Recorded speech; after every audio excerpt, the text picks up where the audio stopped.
మహాదేవుడు మన రక్షకుడైనటువంటి యేసుక్రీస్తు అంటే ఒక ఆయన అంటాడు, కాదండి మీకు ఆ క్వశ్చన్ తెలీదు, ఇక్కడ కామా ఉండాలి అంటాడు.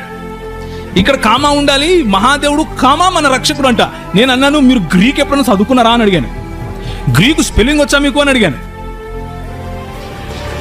ఏ క్లాస్కి వెళ్ళారా మీకు గ్రీకు అని అడిగితే నోటు మీద వేలేసుకున్నాడు, మాట్లాడలేదు. ఓన్లీ తెలుగు బైబిలే చాలు నాకు అంటాడు. ఏ తెలుగులో రాశాడు యేసు ప్రభు నీకు బైబిల్? మీకు తెలుగులో రాసిచ్చాడా యేసు ప్రభు బైబిల్? హిందీలో రాసిచ్చాడా? అపోస్తలులు ఎన్నుకున్నటువంటి భాష అరమాయిక్ మరియు గ్రీక్. ప్రవక్తలు ఎన్నుకున్నటువంటి భాష హెబ్రీ మరియు అరమాయిక్ భాషలు. యేసు ప్రభు ఈ లోకంలో జీవించినప్పుడు మాట్లాడిన మాట అరమాయిక్ భాష. ఆ భాషలో మాట్లాడినటువంటి ఆ భావ ప్రకటనను తెలుగులోకి మనము అనువదించుకున్నాం.